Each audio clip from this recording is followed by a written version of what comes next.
오늘 하세나 본문은 신명기 6장 16절에서 25절까지의 말씀입니다. 당신들이 마사에서 시험한 것처럼 주 당신들의 하나님을 시험하면 안 됩니다. 주 당신들의 하나님의 명령과 그가 명한 훈령과 규례를 철저히 지켜야 합니다. 당신들은 주님께서 보시는 앞에서 올바르고 선한 일을 하십시오. 그러면 당신들이 잘되고 주님께서 당신들의 조상에게 맹세하신 저 좋은 땅에 들어가서 그곳을 차지하게 될 것이며 주님께서 말씀하신 대로 당신들 앞에서 당신들의 모든 원수를 쫓아낼 수 있을 것입니다. 나중에 당신들의 자녀가 주 당신들의 하나님이 당신들에게 명하신 훈령과 규례와 법도가 무엇이냐고 당신들에게 묻거든 당신들은 자녀에게 이렇게 일러주십시오. 옛적에 우리는 이집트에서 바로의 노예로 있었으나 주님께서 강한 손으로 우리를 이집트에서 이끌어내셨다.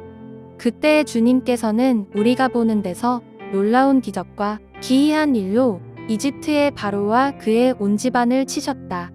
주님께서는 우리를 거기에서 이끌어내시고 우리의 조상에게 맹세하신 대로 이 땅으로 우리를 데려오시고 이 땅을 우리에게 주셨다.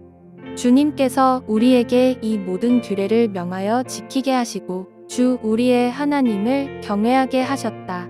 우리가 그렇게만 하면 오늘처럼 주님께서 언제나 우리를 지키시고 우리가 잘 살게 하여 주실 것이다. 우리가 주 우리의 하나님 앞에서 그가 우리에게 명하신 대로 이 모든 명령을 충실하게 지키면 그것이 우리의 의로움이 될 것이다. 반갑습니다, 성도 여러분. 신명기 6장은 하나님의 말씀을 기록해 놓은 본문입니다. 그래서 성경 전체에서도 가장 중요하게 여겨지는 말씀이죠. 특히 신명기 6장 4절, 5절은 쉐마라고 불리는 말씀인데요. 유대인들은 팔찌나 문설주에 이 말씀을 새기고 세마의 말씀을 기억했습니다.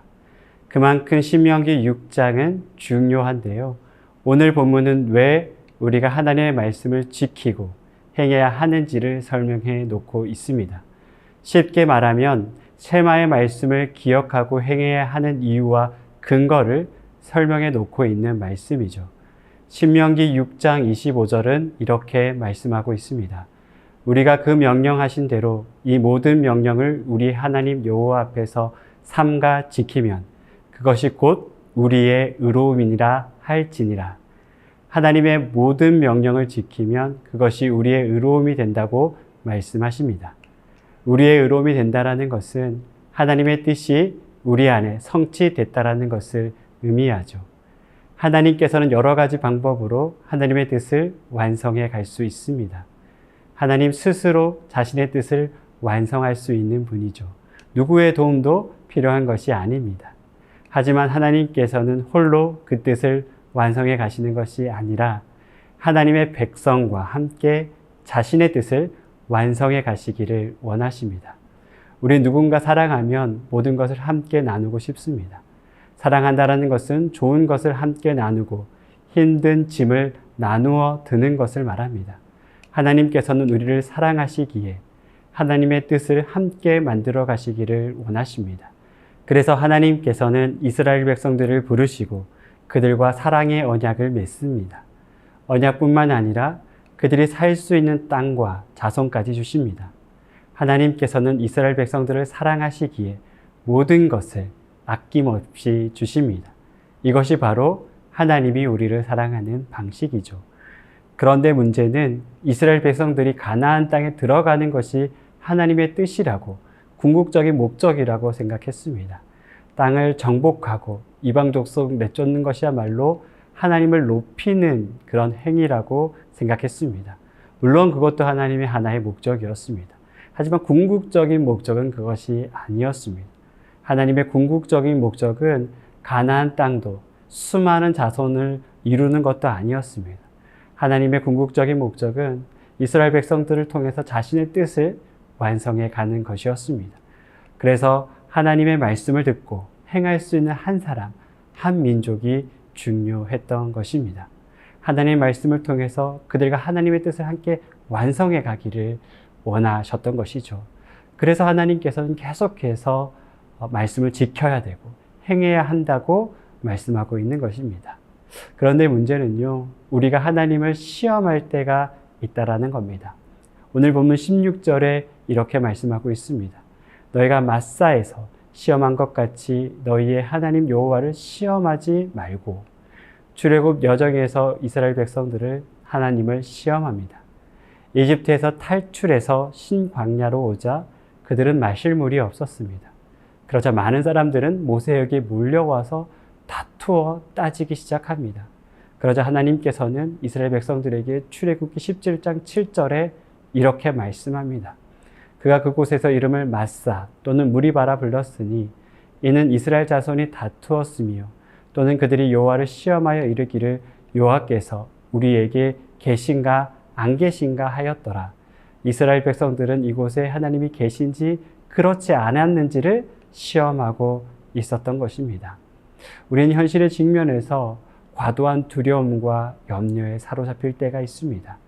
두려움과 염려도 믿음이죠. 이스라엘 백성들은 신광야에서 물을 찾지 못할 것이라는 믿음 때문에 두려움에 사로잡혔습니다. 하나님께서는 그런 이스라엘 백성들을 보며 하나님을 시험했다고 말씀합니다. 그들의 삶에 하나님이 개입할 수 없다고 이스라엘 백성들은 믿었던 것이죠. 신광야에서 물이 없을 때 그들의 문제를 해결할 수 있는 분이 하나님이라고 그들은 믿지 못했던 겁니다. 그런 측면에서 우리도 얼마든지 하나님을 시험할 수 있는 존재들입니다. 우리가 하나님을 시험하지 않기 위해서는 하나님의 말씀을 지키고 행해야 합니다. 우리가 말씀을 믿고 행할 때 하나님께서는 우리 안에 역사하시는 분이라는 것을 우리는 알게 됩니다.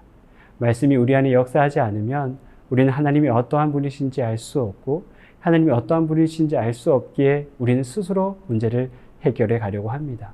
그러다 보면 두려움과 염려에 사로잡힐 수밖에 없습니다. 사랑하는 성도 여러분, 하나님께서는 우리를 통해서 하나님의 뜻을 완성해 가기를 원하십니다. 그리고 우리를 불러주셨고 또 이 땅에 보내셨습니다. 우리가 매일 하나님의 말씀으로 살아갈 때 하나님이 어떠한 분이신지 깨닫고 그 소명대로 살아갈 수 있습니다.